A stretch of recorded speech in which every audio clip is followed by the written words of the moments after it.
Hey guys, welcome to the Hookup Baits Podcast. Today I got a couple studs with me. Tom Cruise, Right, Maverick, aka Patrick Sommers, and Hayden. What's up, guys? Yeah, two of my favorite Groms. These guys were on Grom of the Month program, both of them long ago, and then just been killing it ever since. Interned at the shop.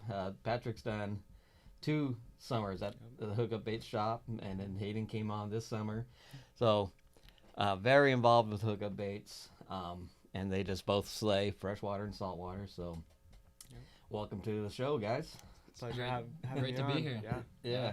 So tell me, so you both been fishing basically just Hookup Baits for what? The last 5 years. 5, 6 years, right? 6 years, yeah. It's been a long time. You guys grow up so damn fast. It's like, well, I remember we just did pictures, and well, actually you posted the Yeah, I picture posted when some I had pictures. both of you on the boat, and you both had 2 big halibut, both holding them.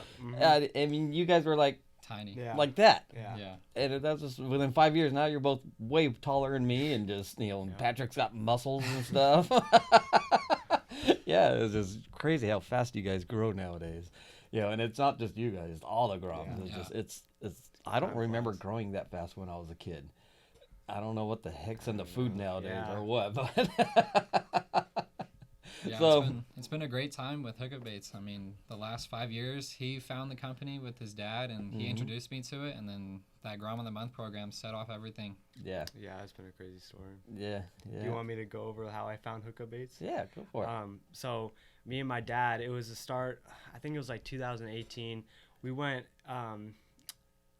it was November of Lake Kiamaka. We went and caught a bunch of trout on just power bait and stuff. And I was like, hey, this whole fishing thing, we had gone periodically and never really caught much. But I was like, hey, this fishing thing's kind of fun. So Oh, really? So you didn't fish much before then? I mean, not really. Yeah, we went wow. occasionally. We weren't. My dad, he knew how to fish, but not like seriously. Yeah, just a regular Joe kind of thing. Yeah. So we went and we were like, okay, let's get serious about this fish and stuff.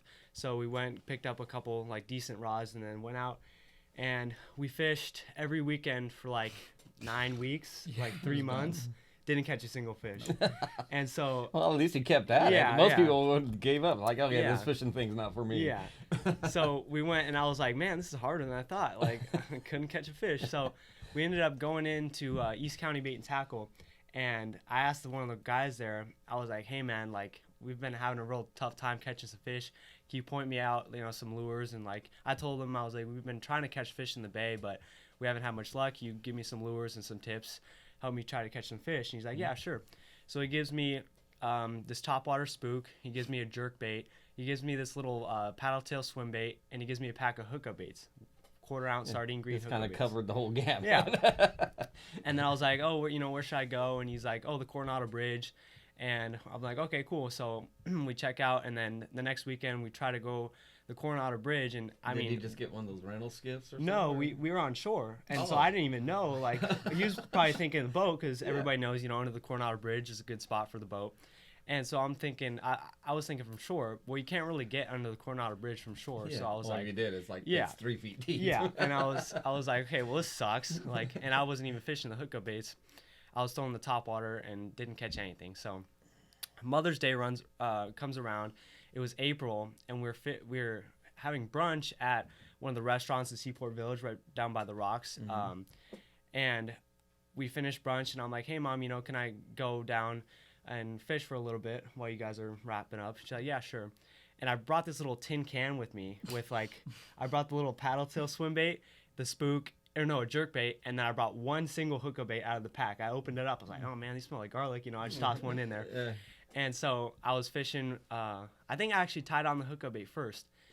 I think it was literally like my first cast. I casted diagonally to the rocks, and I'm working it, and then all of a sudden my rod starts like shaking. I'm like, oh my gosh, like I actually got one. That's something I've never felt. Yeah. I was like freaking out. It was the first time I like actually hooked into a fish in forever. And so I freaking out.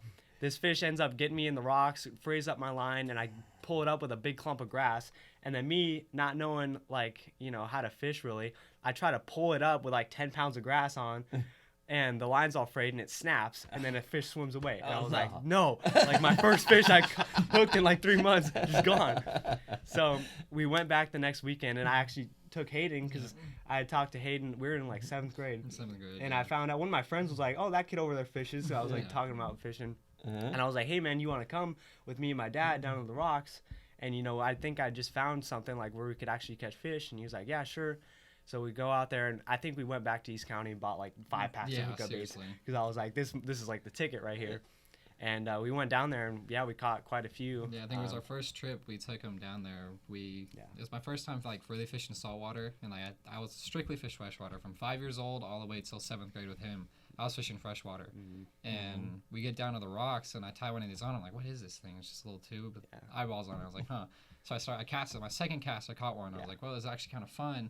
And I think I caught like 10. Him and his dad both caught like 10. It was just a great trip from the shore, and that's when it started off everything.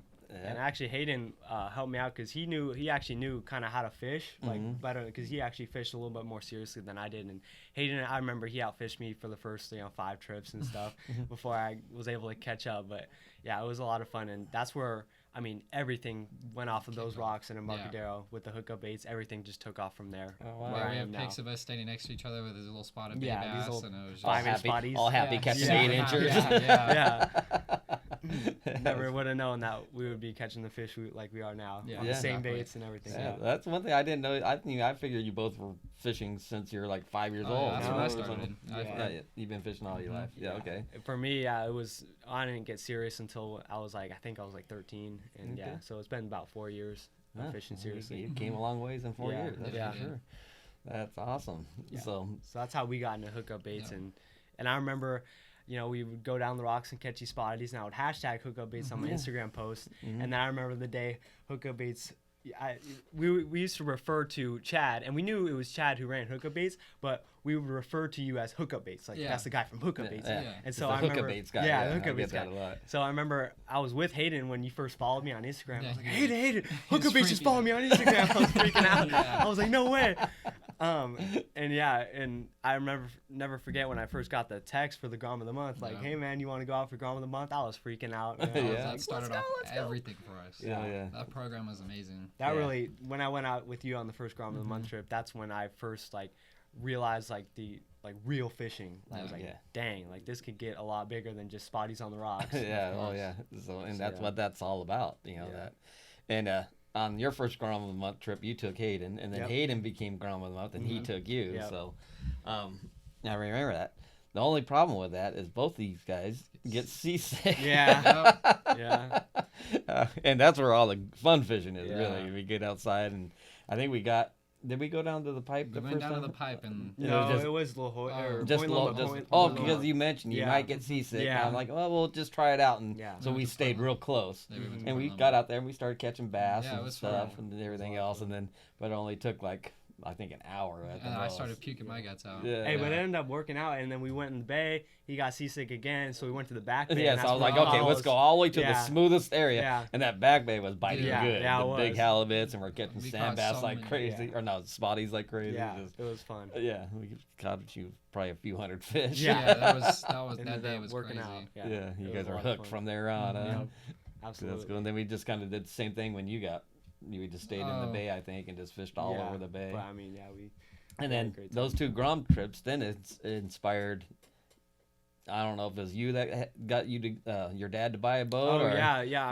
After when my dad went, because Hayden took David the second time, but when we took my dad the first time, and I think that was probably the selling point for him. Was like, okay, he'd always been looking at boats, but he never really pulled the trigger. And I think after that trip, he was like, I gotta pull the trigger. Yeah, I got to do this. And we ended up finding a great, almost brand new bass boat, with a brand new, barely even broken in motor, 17.5 foot aluminum bass boat with a 60 horse Mercury, $7,500. Yeah. And it was really selling my mom on it, but she agreed. And man, I'll tell you what, that's been the greatest purchase I think my family's made forever. The amount of memories that have come along with that boat is ridiculous. Because it's a perfect boat. You can do the bay and freshwater bass. Yeah, absolutely. So I see you guys slaying both out of that boat like crazy. So that was your saltwater part, right? And then you guys got into the freshwater bass fishing. And I remember that you guys, keep catching these bass, and I kept, every time I see your big bass, I was like, oh, is that a hookup bait? Oh, no, it was this. Was that a hookup bait? No, it was this. And I keep telling you. Yeah, I'm telling you guys, hookup baits work just as good. Whatever you're using, it works just as good for a largemouth. Yeah. Like, oh no, well we use Cincos and we use this, and I'm like, so it took a while to convince you guys that hookup baits work for freshwater bass just like they do the spotties, right? It was last year, and I think it was May. It was like after the spawn when all these largemouth moved off through the shallows, started going in the structure and the rocks, and we were out of the float tube, and I just decided to tie a hub on, and it was like lights out for like 2 months straight in the evening in this one spot by the ramp at El Cap, and that brought so many fish, and it just like changed my whole perspective on hookup baits with freshwater. And like since then, I've caught numerous big largemouth, and it's been great. Yeah. It was actually my dad who caught the first largemouth on a hookup bait. He was the one who wanted to branch out first, and he'd always just drag him on the bottom in like 20 feet of water, and he'd always catch him. And I'm like, oh, it would always be like a 2-pounder. I'm like, that's just lucky, whatever. Yeah. And I'm fishing the worms. I think I know everything. Yeah. And so I'm fishing the worms, and I'm like, that's just lucky, whatever. And then when I actually started fishing hookup baits, I'm like, oh, that wasn't luck. Like he was actually onto something. And yeah, like Hayden said, it was crazy. That was probably some of the most fun I've had last year of largemouth fishing, was throwing a hub in the evening. Yeah. I mean, we have posts of like me, him, and my stepdad all just doubling up. Yeah, it's been crazy. So many numerous posts of us just holding up fish with a hub in its mouth. Yeah, and big fish. And they're big ones. You guys catch a lot of big largemouth. Yeah. And especially doing that in San Diego, as pressured as these lakes are, did you have that kind of action is pretty awesome. Yeah, that's the thing is we would fish these worms and stuff, but everybody and their mothers fishing these worms. That's all everybody fishes. So you bring something new to the table, and I mean it's crazy. We're fishing these 1/4 ounce hookup baits. They're 3 inches long, catching these 5-6 pound largemouth whose mouths are way bigger. Little 1/8 ounce bait in the big old mouth like that. Yeah, it's crazy. But I mean, they eat the crap out of them. It's nuts. Yeah, and then you guys started with the then you're needing a top water or weed this, and I'm like, I'm like, we got that too. Changing the I game. showed you how to do the top water and the weed this hookup bait, and you guys just took off with that too. I think it was you he showed me it, and I tied it on, and the first trip I took it out to El Cap, it was last year. The water was probably like 10 feet higher than it is now, so all these shallow flats had just straight grass. There's a bunch of bait in it. Started working on top, and I think I caught like 13 fish, and I just took off from there. And then I took it to all the lakes, and it just worked everywhere, no matter what. For sure. I still throw it, and it still catches I'll like never crazy. forget when we went to San Vicente. And yes. We went to San Vicente, and we knew by then, the weedless hookup bait worked, but we'd only thrown the 1/4 ounce size bodies with a little hook. We went to San Vicente, and then I was like, if the small ones work, why wouldn't the big ones work? Right. So we're taking these big game, 1 ounce bodies with a big 4/0 Superline EWG hook, Texas rigging it, and I mean, Just we toss worked them on the grass line. we went right across from the launch ramp. We were waiting for these girls to come with us, just hang out, and worked 50 That's yards. what they're gonna do, just hang out. Yeah. Okay.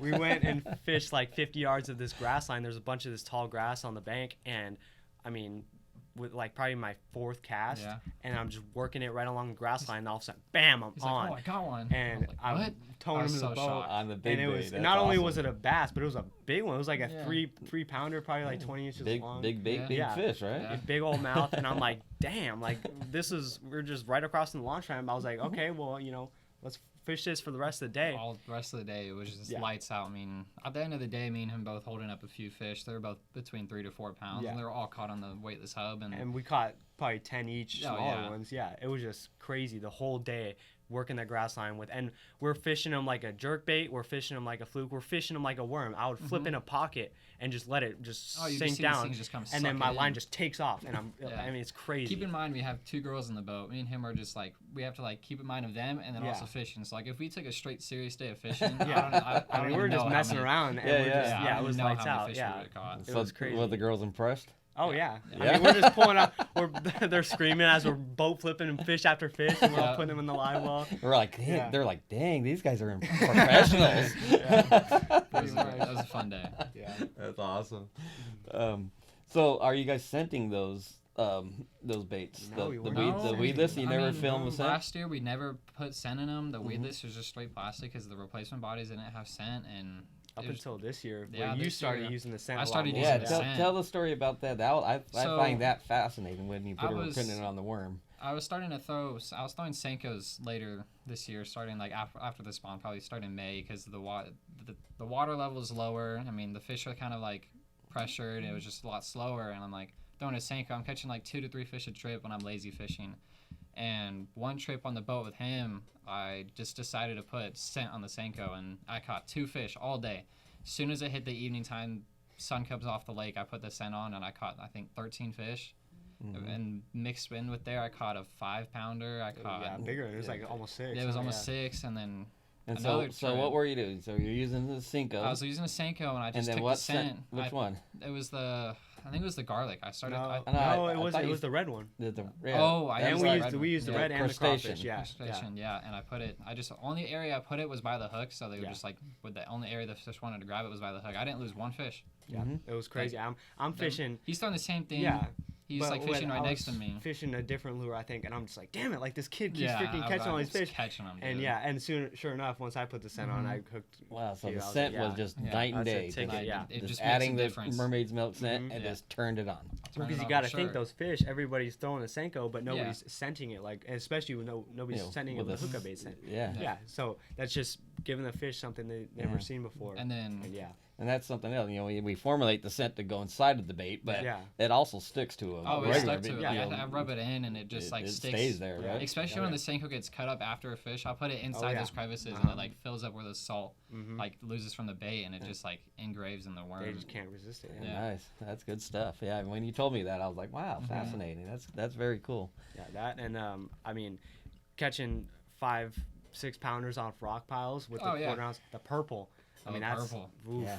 Like you wouldn't think that the sardine, the chovy, even the blue works good. Well, But bass have everything. always back from forever like purple. Oh, I yeah. mean, Oh, that's yeah, always yeah. been a color, right? So why Yeah. would not purple work, right? and I mean, yeah, I never really thought about it, and I've caught quite a few 5-6 pounders, and you're just dragging on the rock, just like you would a worm or a jig, Yep. and you feel that little tick, and then you're on. They're And, on. and I think people think like, oh, especially the quarter ounce, it's a skinny hook, and they're like, oh, bend out on a largemouth. Yeah. I No. fished it lockdown drag on a bait caster, No. setting the hook, ripping them off these I mean, rocks. You were catching never had a 20-pound problem. catfish. Oh, dude, He was yeah. flipping rocks in 5 feet of water, and Yeah. he's like ripping these 20-pound catfish Yeah, on the quarter. these like 20. I caught like a 25-pound blue cat. Caught multiple of them at Yeah. El Cap, and on the little quarter ounce. And these things, I mean, they They- pull Oh, yeah. hard. And got lockdown drag. Never had a problem with the hook. No, Yeah. that hook will handle any bass you're gonna Even ever catch. like it wasn't until this year I started throwing the 1/8 ounce shad white, Yeah. and he had it tied up on a spinning rod, and he was throwing my new setup with a Mm-hmm. big game, like a 1 ounce hookup bait. And I was like, I'm gonna take his setup, he's throwing mine. And it's like we come around this bend, and it's just this one cliff, and there's one rock hanging off this cliff. And I said, screw it. And I took his rod and I flipped it with the hookup bait, and I pulled up I think it was a 5.5 pound largemouth on a 1/8 ounce shad Yeah. white. And this thing, the frame of this fish was probably 8 Yeah. or 9 pounds. Yeah. Yeah, The you're thing was just like skinny. half the size of me. Yeah. It was like and Mouth then- is like a bucket. Yeah, Yeah, got and this he- little bait hanging off his mouth. Keep in mind, he was like pissed because it was on his rod, and like I caught one more fish after it, and he's like, "Give me my rod back," and he starts catching them, Yeah, and then I put one that's on my rod, and I caught another 4-pounder after that, and that 1/8 ounce shad white killed it for these last few months, and then all this vegetation grew up shallow, and I'm like, they're eating the worm up shallow pretty tight, and I'm like, I start flipping a 1/8 ounce shad white in there, like in these thick pads, like I'm telling you, like when I'm throwing like in thick vegetation, it was like something you should not throw in vegetation with an exposed hook, but it would hit the water and my line would just take off. Like there's so many fish up tight, and the hookup bait just performed better than anything. Which that's the thing is like, with the exposed hook, people think, oh, Yeah, you're gonna wouldn't get flip it, snagged. you're going to get snagged. Yeah. But the bait is so streamlined and the hook is so small in relation to the bait, because you don't need a giant hook on these baits, because exactly. it's a tube bait. You can snake it through this grass pretty easily and get bit so many times. That's the same thing I get a lot of times for like fishing the kelp. People are like, Yeah. oh, Oh, you yeah. need to weed this for kelp. Yeah. Like actually, you can fish the Yeah. kelp just fine with a hookup bait. absolutely, You just gotta know, you're not gonna throw it across lane kelp and Yeah. expect not to get hooked. But Yeah. a lot of times you pull it across there and it'll just bounce off it. Yeah, It's just- exactly. Yeah. it's not a super snaggy bait. No, you not know? at all. So- I mean, I think it was your second tournament, and it was your second annual hookup baits tournament, and that was when we had the boat. Because the first one, me and him were off the shore. The second time, we had the boat, and we opened into I think it was the boat one or whatever, and it was against everyone that was going out, and me and him stuck to the bay because we couldn't go out there, and I bring a trout rod with me. It was like a 4-foot trout rod. I put a 5/8 ounce hookup bait on there, and I caught one of our keeper fish. And then he took it to. We went to the kelp to try to catch a big calico for the mixture, and he caught a white sea bass in the kelp, like a 20 with the little trout inch rod. white sea bass on this little trout rod in the kelp. I think it was like a 1/8 glow green. Yeah. Oh, wow. It just ripping dry. I'm like, oh my gosh, like that came out of nowhere. And then my dad caught the kicker that day, 5.5 off of a rock pile, and sealed the deal. We got 3rd place that day against everyone that was fishing out too. Was you guys are studs. It doesn't surprise me. You guys should be doing more tournaments. I keep telling you, you know, I got you guys fishing the hookup baits. Then I got you guys fishing hookup baits for bass. Now I got to get you guys fishing tournaments because you guys could do it. It's tough. I'm so busy. So what's next? So I know you guys are both seniors in high school now, right? Yeah. What grade were you in your 7th grade when you first? Started the hookup baits? 7th grade. So that's awesome. So you went all the way through high school with hookup baits. That's awesome. Yeah, it's been a crazy ride. I've showed them to too many friends, and they like. Yeah. I've got so many people fishing hookup baits from all the way from throughout all of high school, and they're just like everyone has the same reaction to them of how well they perform. Oh yeah, that's awesome. Well, that's why you guys are ambassadors. You're doing your job. My freshman year too, I remember we didn't have a fishing club at Santana, and like all my friends that I knew would like fish, and I'm like, you know, my freshman year I was like, I should make a fishing club, and so we did, and it was honestly a pretty big success. I remember our first meeting. Everybody kind of knew who I was because I would post on Instagram about hookup baits, and they're like, oh, you know, that kid can fish. So I made the club, and we had like 20 plus people show up first meeting, and I remember I was passing out packs of hookup baits, and they're all happy and stuff, and because they knew by then like the hookup baits were the ticket, and unfortunately it got shut down because of COVID. But it was great. I remember you did that. I was like that. So I was stoked for you, and I was like, you know, and you were telling me the success of it. It was, And I was like, you know, cool. I was gonna come in and speak for you on it and everything else, but another thing, COVID screwed up.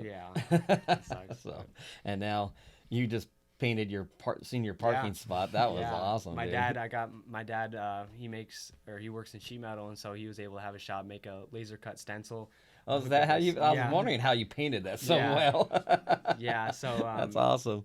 I made a stencil and just painted right over it, and it came out so nice. Oh yeah, I was like, awesome. Wow, that was impressive. Everybody who came by my spot were like, damn. So he painted his senior parking spot totally black, and then the hookup bait logo, you know, huge, you know, right on it. Yeah. And then his wrestling, and the wrestling thing too underneath it. So very clean job on that. So that was awesome. So and then you got into the trout fishing. Both of you guys do some trout fishing, right? Yeah. Last year I was like, freshwater's slow. I was doing it for so many years. I'm like, I'm seeing all these people with trout. I'm like, let me just tie one of these little 30-second jigs on. Let me go to Santee Lakes and mess around for a minute. And I think I caught 5 my first trip throwing it. And I was like, I didn't know what I was doing. I was throwing like 8-pound line on a big bass setup. Like I'm throwing a 7, I think it was, it's a 710 medium heavy with a little 3,000 size reel, throwing a 30-second ounce hookup bait. I still caught 5. I was impressed. I'm like, normally trout are like line sensitive, but like this jig they're not sensitive to. And I actually got a decent setup when I started going to Lake Jennings, and I was catching like 30 to 40 trout a trip, and it was just super fun. And it wasn't until this year I went up to the Sierras to trout fish, and we went to Lake Mary, and these big giant trout, like these 5 to 10 pound trout, are in these wintertime transition, and they're in 40, 50 feet of water, and I threw a double rig. I had a 16th ounce on the bottom chub, and then I had a 1/32 ounce on top, and it was a chovy.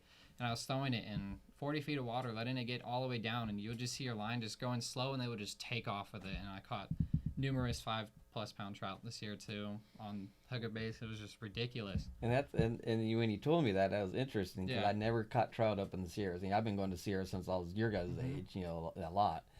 And it's always been sight fishing or fishing shallow. I never did the deep stuff too much like that. And you're telling me that, and I'm like, interesting. Because Lake Mary, it's like it was really something, you know, like I said, you'll never stop learning. Yeah. And that's something that you taught me. I'm like, okay, that's something maybe to look for when you're not seeing them up shallow and you can't sight fish them and stuff. So because Lake Mary, it's like there's like a 10-foot border that goes around the whole lake, and it goes to these shallow flats. But as soon as you get like 30 to 40 feet off the shore, there's these straight cliffs, and these trout that are like hangover trout, and they've just been there for years or whatever. These bigger ones that are native, they sit in that 40-foot range, and they don't move up shallow, and they're just feeding on just bait fish down deep. And I was like, some guy told me that he caught like a 11-pound trout that morning, super deep with this one, like a stupid little jig. And I was like, I'm gonna go out there with a hookup bait, and that was probably the most fun trout fishing I've ever had in my life. That day I caught some great ones. That day I caught 27 trout, and every single trout was above 5 pounds. And I had a stick full. I had a 5-pounder, I had a 6-pounder, then I had an 8-pounder and a 9-pounder. Just on one stick. I didn't have a stringer with me or anything. These fish, they couldn't live because I fought them for so long. Yeah. And then I gave them away to someone. But I just had a whole stick full of these giant trout, and it was like probably one of the most fun fishing days I've had in a very long time. That's awesome. See, it sucks for me because I see Hayden ripping all these trout, and I can't do much trout fishing because during the winter it's wrestling season and I'm busy wrestling and stuff. But I've done a little bit, and trout fishing's fun, but never really been able to get out as much as Hayden. Yeah. But that's cool that you guys do all of it. So we're gonna take a little break, and we'll come back with the boys.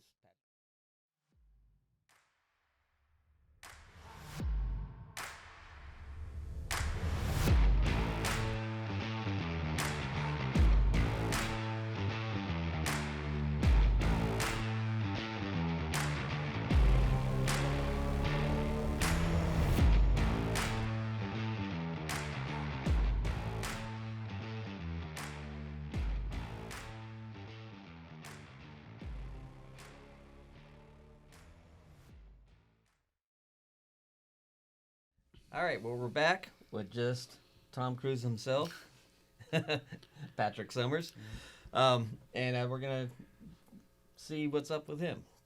So. Good. And the Padres won last night, so pow! They took the Dodgers out, so I'm wearing my Padre hat. But speaking of sports, Patrick, I watch you and Hayden's Instagrams a lot. You know, I mean, I like Chad says, I never feel like I stop learning. So I always got to try to watch everybody around me, see what they're doing. Yeah. And sometimes this young talent does things that I would never think of doing. Exactly. So, but in doing that, I mean, you're a very successful wrestler. So what's that? And this is a question I was talking to JoJo. I'm not real familiar with wrestling and how it is. So are you a Division I wrestler? And tell me how all that works. Okay. So my high school, I go to Santana. It's a pretty small high school, so we're actually Division III, and it's all divisions based on the school size. So like the population of your school, because naturally, like if you're a bigger school, you're gonna have more wrestlers and so on and so forth. Yeah. So Santana is actually, I think we're like the smallest Division III school, and it's again just based on school size. So it's been I started wrestling my freshman year, and it's changed my life. I mean, and this is why, like, if you guys follow my Instagram, I don't post much during the winter. It's because I'm wrestling. Right. And it's really busy. Practices are 2.5 hours long. It takes a lot out of you, but it's definitely something that I look forward to every year because it gets me in shape, and it's nice, taking a break from fishing. And when you take a break from something, when you go back, it makes you want to do it more. It makes you miss it. Yeah. And I think that's important. But I'm all about being well-rounded as a fisherman, a scholar, an athlete, and wrestling has played a huge part in that. And how many years have you been varsity now? You're on all your four. senior All four, year. yeah. I've been Also, varsity all freshman, four. Wow. you made varsity freshman year? Yep. And what's your weight class? Has that changed at all? It changed, yeah. Okay. My freshman year, I was 115. I was a little skinny guy, and then now I'm up to like 140, 145. Gains! So, yeah. It took some years to put some mass on. In high school, because I was, me and Patrick always talk wrestling. When Yeah, he's here I know with us. Chad was a wrestler. Yeah, I was a big wrestler. Yeah. But I started at 112, and I was at 112, and then my senior year I went to 119. So like, I didn't have the growth spurt like most people do for some reason. The only team sport I did in high school was beach cruising, and I rode the beach cruiser to go fishing with all my buddies. Or skateboarding, that was your sport. I skated, but no, I'm just kidding. That's always cool, and I always see you wrapping some guys up pretty good in your posts that you've put up. I imagine you're not going to be one up of you getting pretzeled, but does that happen? That's the question. Of course, it happens to everybody, yeah. I mean, you get... As much as I beat up on other people, I get beat up on just as much. And, being a smaller school and, like, I didn't wrestle before high school, and wrestling's not, like, the focus of my life, Like, I do fishing, I have classes and stuff. So in the grand scheme of things, in the big ocean, I'm just a little fish in the ocean.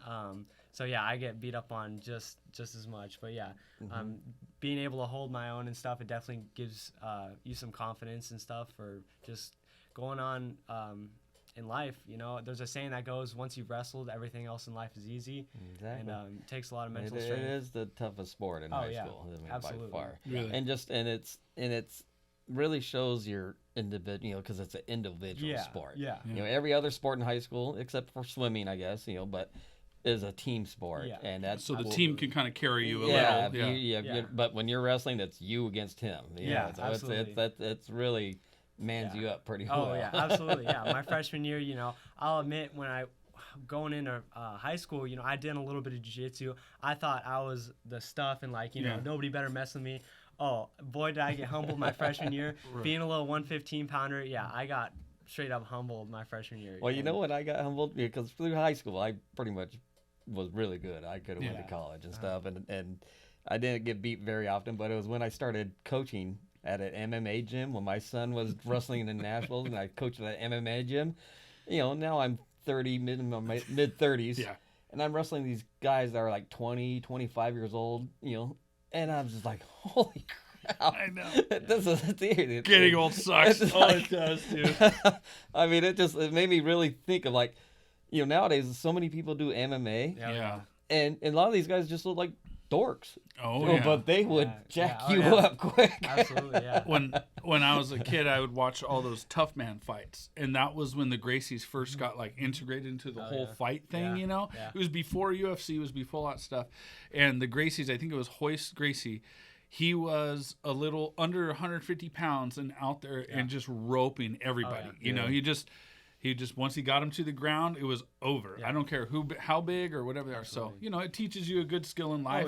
How to chop away at something, whether how big the odds are, David and Goliath type stuff. You can, mental strength. It translates all in everything you do. Just having the perseverance, you know. Confidence. Yeah. Confidence is everything. And Absolutely. if you can wrestle, you know, at least decent to well, you got confidence. You know, you can go through life with confidence. So. And Chad had touched on something. This is another sporting related thing. About tournament fishing. Now, this guy just slays the San Diego Bay. Like, Cash and I are always really impressed with what you're putting together very consistently. You and your father go out, and I know Hayden comes with you as well, or you integrate some of the other friends and stuff too. I'm just going to give you a little hint here. The Saltwater Bass Series Tournament 1 this year in January is yours to win. It is San Diego Bay, all 3 species. Yeah. That's it. So, I mean, when I see that stuff, I mean, honestly, things go in my head. I feel like I fish San Diego Bay terribly. You know, like I catch spotties well in there, but we never do good with like the big sand bass and things like that. And I find myself thinking about like you and Frank and these guys that consistently are getting good fish out of there. So, just a little encouragement. If you did want to mess around and had the time in January on the second Saturday. You can do one tournament. You don't have to do the whole series. For funsies, I would just love to see how you stack up against a lot of these other guys. A lot of guys just you're do a the very ones, good fisherman. like if they live in San Diego, they'll do the San Diego tournaments, but not the Long Beach. You know, a lot of people don't want to travel up and down the coast. So it's, you know, it is normal just to do 1 or 2 tournaments of a series. So. Yeah. And that's the thing. With wrestling, and then I take a lot of like honors AP classes and stuff, and I'm very big into doing good in school and stuff. And so when the winter runs around and I'm so busy and stuff, and as much as I want to fish these tournaments and stuff, it doesn't happen generally for me. And I'm really waiting for like college and stuff when I don't have wrestling and I can really key in on these tournaments. And also, you know, fishing for me with all the other stuff I have going on, fishing is just like, you know, the way to relax and stuff. So tournaments, you know, it brings stress. And as much as I do want to do these big tournaments, it's just not happening right now. And you will definitely see more of me involved in the local tournaments though coming up. And so, but for right now, you're too responsible for your age, you know that. Fun. Yeah, I'm having fun. But that's pretty awesome. And like, it's commendable. Yeah, we're not coming down on you. Yeah, I mean it's a good thing, but it's like, wow, that's a lot of responsibility to have for such a young man. So. Well, and like tournaments, I mean, as much as, you know, you have integrity, tournaments change you, and like just that big thing about the walleye tournament. Did you see Yeah. that with guys Oh, stuffing yeah. weights? Oh, yeah. Oh, I mean, you're talking about fishing, which is such an innocent and pure sport, gets turned into, backstabbing and Yeah. people commit nefarious acts just to win a tournament.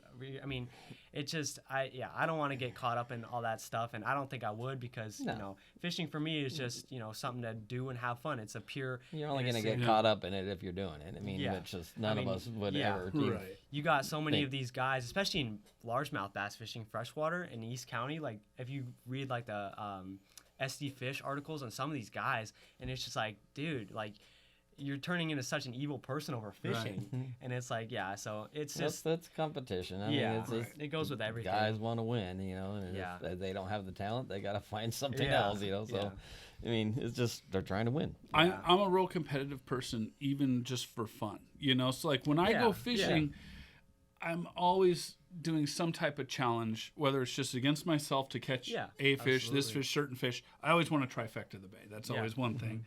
So, we always do that. And it really, it depends on how you manage it as to whether it's more pressure than that at all. I mean, you just go out there and have fun or whatever. But if you really want to do well and all that, it is pressure. But and that's the thing is, if I'm doing something, I have that thing you inside of have me that that. like I have to give it my all, and Right. like if I'm doing it, I'm doing it. I see that in like, you. I have the same thing. If I do something, I'm going to do it the like, best. it's hard for me to do like one Yeah, so- tournament. Yeah. Like I want to win it. Like my English teacher, she was like, oh, show up for academic league, and even though it's during wrestling, I'm like, okay, I'll show up to a couple practices, and then now I'm going to every single practice, and like I'm leading the team, and like I don't know how this happened, like I don't know how I'm gonna do this. So it's right. like, it just happens that way. So I'm trying to just take a step back and lurk in the shadows for now, and then once I have less on my shoulders, then I'm coming. Yeah, Well, fill up your plate with all that stuff that you're doing with school Yeah. and all that, because you'll never know your potential unless you challenge yourself. Oh, yeah, absolutely. So if you think you can handle this much, well, then all of a sudden, once you have this much on your plate and you're handling it, you're like,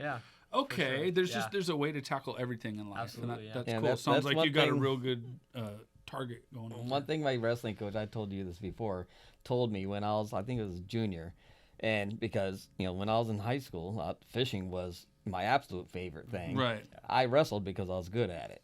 It wasn't really, I liked it, and I liked wrestling up guys and stuff like that and stuff, but fishing was my passion. Yeah. And so a lot of times if the trout opener, opens in wrestling season and stuff, and so I'd go to the tournament Friday night because a lot of the tournaments are Friday and Saturday. I'd go Friday, pin the 3 guys I go against, and then not show up Saturday because trout season opened. My coach would get pissed at me, and I'm like, well, it's fishing. And it helped that my wrestling coach was a fisherman, so he understood it and got it. But then he told me something one day. He goes, right at the beginning of my junior season, he goes, you only have 4 years to wrestle. Yeah. You got the rest of your life to fish. See what you can do with these 4 years. Yeah. And he said, you'll look back, when you grow up, you'll look back and kick yourself in the butt that you didn't do as best you can for these 4 years. Yeah. And being a teenager that knows everything in the world, right? I'm like, yeah, whatever. Yeah. And he was absolutely right. Yeah. I got into my 30s and I was like, I can go fishing whenever I want. I miss, how far I could have gone with wrestling. And the That's why you wrestled the guys in the MMA mat and you guys laid out. Well, I was doing maybe he wasn't right. I can do this whenever. Well, that's when my son got into wrestling when he was in junior high and then all through high school. And then he made the California national team twice and stuff. And so coaching him, I got back in shape and got the wrestling bug. And then I started competing in men's league wrestling and everything else. And so I was like, okay, here's my second chance to see what I can do. Then broke my ankle training for the men's nationals, and that ended my midlife crisis wrestling career. Then Hookup Baits started, and then everything happens for a reason. Right. And then in fishing too, I know your dad signed up and ended up getting the boat when you guys, were getting into it. Mm-hmm. So what's his background on fishing? Did you drag him into it, or does he have an experience prior to you? I mean, he would fish, but he would always be, just like average Joe type of guy. He would go off on Crystal Pier and fish bait and sabiki rigs and stuff. And my dad, he grew up in Milwaukee, Wisconsin. So, I mean, he would fish the little ponds, but there's not much fishing up there except for like Lake Michigan. You're going on a boat and salmon fishing. So he didn't really fish too much. And then, he would always take me fishing when I was little. And that was always great, but we never caught much because, even back then, if you weren't fishing seriously, you weren't catching, serious fish. So Yeah. when I got the fishing bug, I totally dragged him into it, and I was like, we got to go. Like, I want to do this. I want to figure this out. And and even like today, he does so much for me, and he takes care of the boat, and he's a great fisherman himself, but it's really me trying to lead the charge. And like, I was the one, he wouldn't be waking up at 5 a.m. if it wasn't for me. Like, let's go, I want to go fishing. He's just being a good dad, which he is. He works really hard, and but I kind of dragged him into fishing, and I mean, I can tell he loves it so much, and he loves spending time with me, and it's a great thing. Yeah, it's a great thing for both of you. Currently, it's an awesome memory to go have, but when you look back, I think you and your father both are just going to see just a gold mine of just treasure that you guys have put together with all the stuff you've done. So many pictures and all that, for sure. And then when I started, doing more than renting a skiff and, doing figure eights around the pillars of the Coronado Bridge, I had to learn boat positioning and realize that the boat isn't everything, just having a boat. You got to know about boat positioning. So who kind of led the charge in that? Did your dad already know that, or did you guys figure it out together, and who does it now? So, I mean, he kind of like, and the stepping stone was like driving the trailer too, because that's hard too. Oh, yeah. But I mean, he drove like, he was in the Marines, and he drove all sorts of like the amphibious vehicles, and he was like, his motto was always like, give me 15 minutes in any vehicle and I'll figure it out. And so he hooked up the trailer, and he kind of like just figured it out, how to drive the trailer and all that. So I'm really grateful that I have, a dad who was able to figure that out. Like, I remember there's that episode of Family Guy where Peter's trying to back down the boat ramp, and he's like, just can't figure it out. And there's a lot of people you'll see. They see that and they scares the crap out of them. I don't want to be that guy. They don't want to do it. So, and then he ended up teaching me how to drive the trailer, even though he's only been doing it. He figured it out himself. Yeah. And then as far as boat positioning, it's always me up front on the trolling motor, so that's more of like my thing. And he's just, so he puts you in the zone, and then you start making the fine-tuned decisions about what you're doing. I mean, I kind of like, for him, fishing's more casual thing. It's not like as competitive. He never really was. He's got enough stress at work and stuff, so for him it's way more casual than it is even for me. But so I'm always the one like, we should go here, we should I'll pull us up on the trolling motor, all that stuff, and he's just having like, a good time on the back. He's on the back of the boat. And, everybody knows when you're up on the trolling motor, you're working the trolling motor, you're trying to fish at the same time. It's a lot harder. Meanwhile, the guy in the back who's just hopping his bait, he's catching all the fish. So, it's a competition between me and him always, and he always gets lucky and catches a big fish. And he's like, oh, look at this one. And I'm like, it's luck when he does it. It's skill when you do. That's how it goes. All right, well, we got some questions. Let's go. JoJo's made these questions. We got to do these questions. We caught most of them. Okay. But what's your favorite memory on the Hookup Baits boat?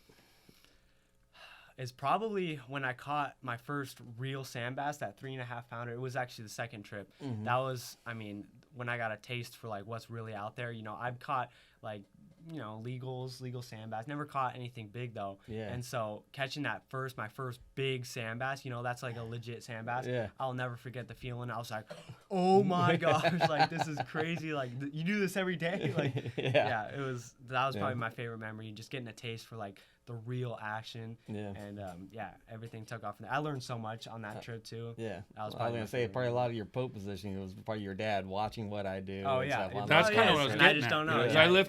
I lifted a lot of what I've done through Chad. Being on his boat, being my example of how to set up. So I was like, oh, okay, like that's kind of how I picked out. There's definitely a lot of stuff that my dad does that he doesn't talk about. So he just does it. So I think he does a lot more than I give him credit for. So for sure. So and the boat is like his baby, and if it weren't for him, I would not. And he trusts you taking it out by yourself. Yeah.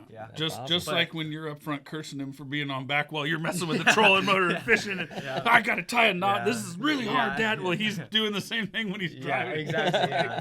It's not as easy as you think, son.